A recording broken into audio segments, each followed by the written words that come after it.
Hello number ones, welcome back to my channel. This is the Metatron speaking. What, sorry? You can't see me because I'm wearing black with a black background. Let me fix this. There you go. Can you see me now? It's a little anachronistic, isn't it? Well, before starting, I do need to say thank you to all of you subscribers, because today we have reached 150,000 subscribers. The growth has been incredible and has been exponential, and I hope that it continues this way, to be honest. And according to my calculation, Watson, I would imagine that in 2 months we will reach 200,000 subscribers.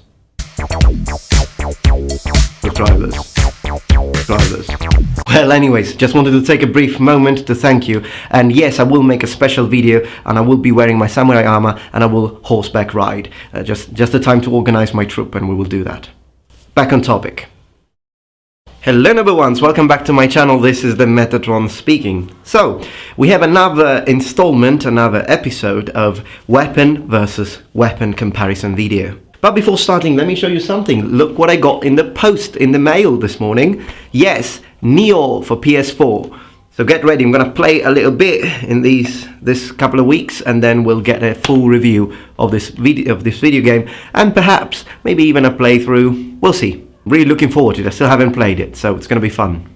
Okay, so as we always do with these videos in this series, we're going to consider both pros and cons of both weapons, and then try to assess which one of the two might be a best choice in combat, and then I will tell you which one I would personally choose to wield both in a duel and in a battlefield. Now, before starting, I'd like to say though that if you notice, my spear has received some damage. In fact, it's not sticking well anymore, and I need to fix it. And you can appreciate there are some cuts here. I fight and spar with my weapons, so this is something that happens. It also happened with my Roman helmet, which broke a little bit. That's what I do. I don't just keep them for collection, I use them. So you'll have to use your imagination and pretend that this spearhead is actually properly installed, and I will fix this eventually as soon as I get the time. Okay, so what are some advantages of the spear over the Nodachi? Okay, so we're going to need a wider shot and a wider angle to appreciate these weapons a bit more, so you'll have to excuse the microphone.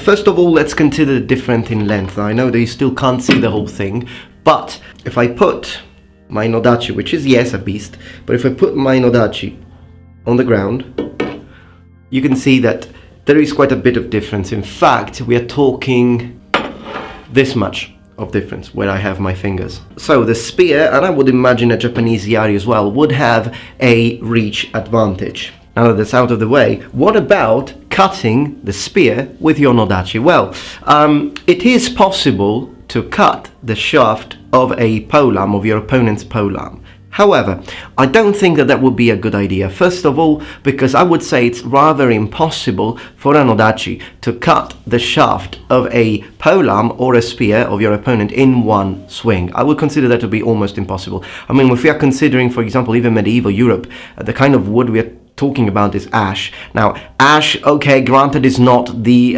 hardest kind of wood. It would still take several well-placed hits with an Nodachi to cut it off. If you're particularly lucky in a couple of swings, if they are very well placed, you might cut it off. But again, the opponent is not just going to stay there and let you cut it, okay? And what is the percentage of you actually hitting the same spot twice?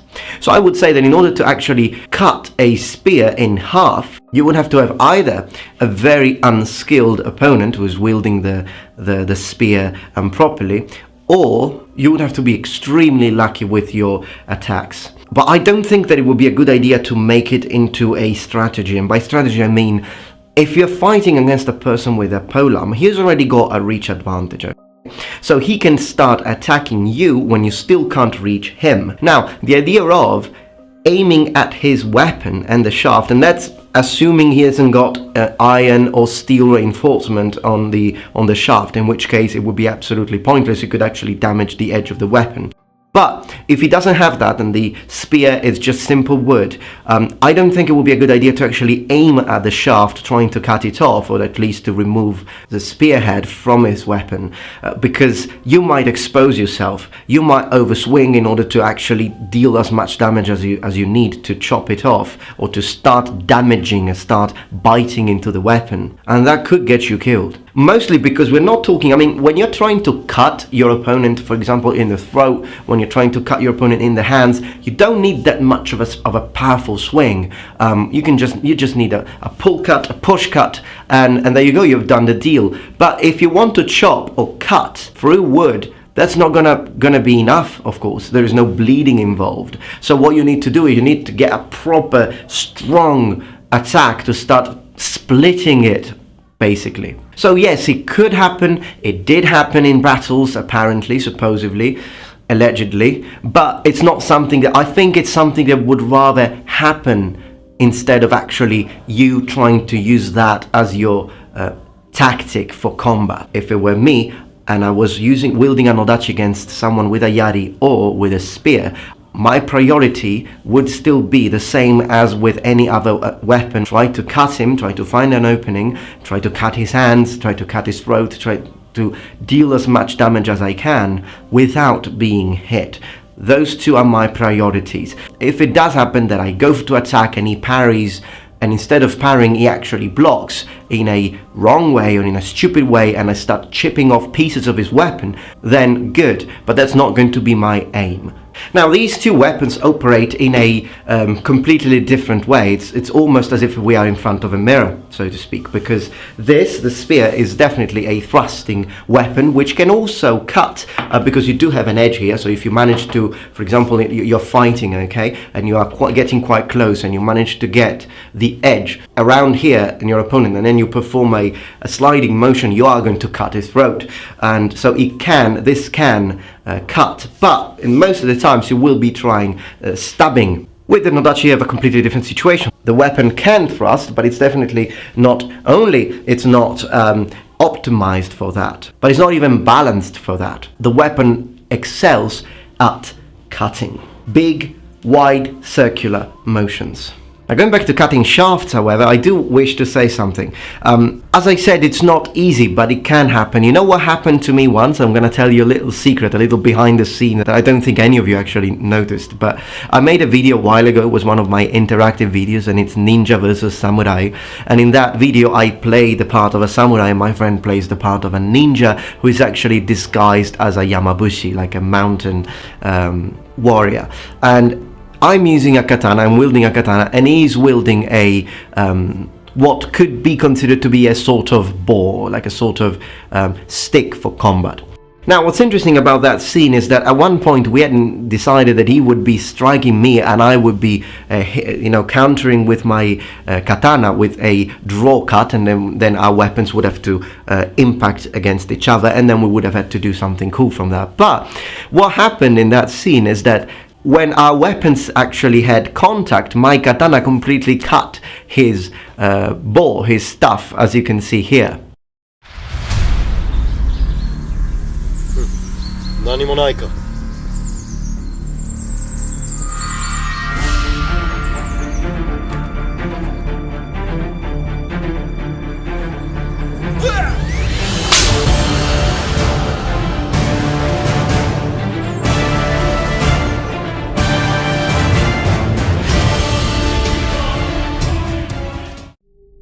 Now, that was completely unintentional, that was completely unscripted, it was not supposed to happen, and we had to actually change. We thought it was really cool, so we actually had to change the entire script because of that, because now he didn't have a full weapon anymore, so we changed it a little bit. What's interesting to say, though, is that my katana, it was and is completely blunt, so maybe I managed some good edge alignment, I suppose, but I managed to cut his shaft with a completely blunt weapon. However, let me show you the difference between the staff he used and the thickness of a spear, or something a bit more realistic as far as the Middle Ages are concerned. So what you see in that scene is I cut something like this. So really soft target and very thin compared to this. So you shouldn't imagine, because you see that, you shouldn't imagine that that would be applicable to this. So it wouldn't. It would be absolutely impossible. So with a blunt katana, if I were to attack this same staff full force, I might bend my katana, okay? Because that's a cheap katana anyway. But against this, it managed very well. So even when we see this in films, you know, they start cutting everything. We should start thinking, wait, hold on a second. What sort of wood and is the thickness authentic? So continuing our discussion, what would I use in an actual duel and in battle? Well, differently from other comparative videos, in this case I must say that my choice would be in both cases a polearm. I would go for a spear, I would go for a yari, which I still don't have, but I will eventually get, you know, with time. But I would go for a spear because every time I have sparred with my friends and I use a spear and they use a sword, I win. And I'm talking about friends that when we fight sword against sword, we are equal. Of course, I'm not taking into consideration those friends that I can destroy, and I'm not taking into consideration those friends that are actually a lot more skilled than me and can destroy me. A very similar level of swordsmanship, and when I get the polearm, I get a huge advantage. So polearms are very effective. Polearms are very effective, and sometimes you might think, yes, a polearm is effective as long as you keep your enemy, your opponent, at distance, but if he gets close, what are you going to do? Well, remember, you can manage a little bit the range of your weapon. I mean, when you do this, okay, you are effectively changing the range of usage of your weapon. As you can see, doesn't take that long to do it. So even from a closer distance, the weapon can still be operated. Perhaps not as effective, and of course you lose part of the advantage you had. But again, what are you doing to put yourself in the position that you manage to get really close to your opponent, regardless of the range advantage he had, unscathed, that now he has to do this? It's not an easy thing to do.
Every time we try this with my friends, and also because you have to consider that the person wielding a polearm can always back up.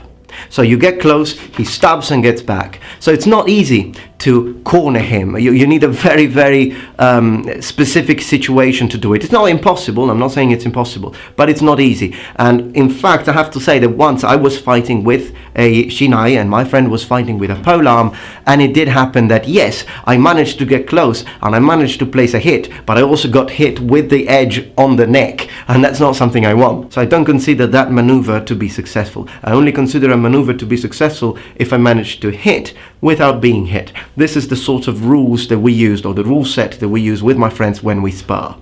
What about fully armored?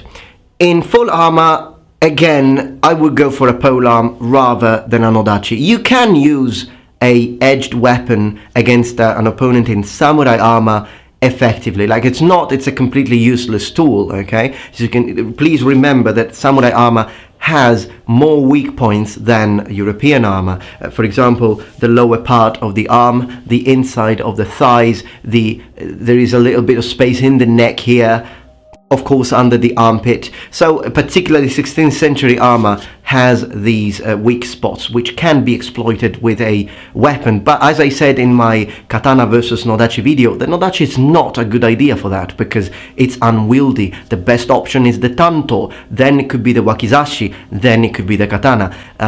best option, I mean, among edged weapons, because of course the best option is always going to be a kanabo if you're fighting an armored samurai. If I were to fight a fully armored knight, then never mind Nodachi. I would definitely go for a kanabo, and if the only option would be a spear, it would still be a better option than the Nodachi, in my humble opinion. Also because you can use the shaft to attack with blunt force. For example, in the helmet, basically imagining something like this, okay? And sorry if I can't really move much here, I don't have much space, but I will make some sparring videos available, probably fought outside. And I have to say, even though the Nodachi was an anti-cavalry weapon, I would still consider these, also because there is one other thing that there's another advantage that spears and pole weapons in general have over the Nodachi. Price of construction. These are really cheap.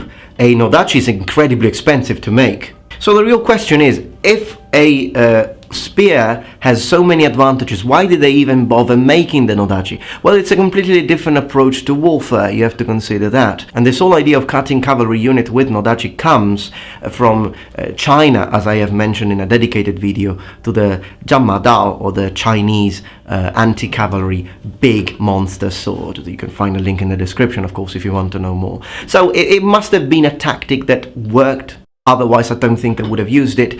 Whether it would work better than a whole unit wielding pole arms against cavalry, I don't know, to be honest. But it was definitely a choice that was made, and we know that historically, so it must have worked. Of course, I think one advantage of the Nodachi over these is that the Nodachi will be harder for the Nodachi to break compared to a polearm. So as far as durability is concerned, definitely that is one plus for the Nodachi. So if you want a more durable weapon that is most likely not going to break, then the Nodachi could be a good choice for you. And again, if you're fighting against an armored opponent, still the Nodachi can be a viable option because it's easier, because of the fact that you can cut, have them bleed to death, etc. But still, stabbing is a very effective maneuver, it's a very effective attack, and this is why I personally would always choose a spear or a yari in combat rather than a Nodachi.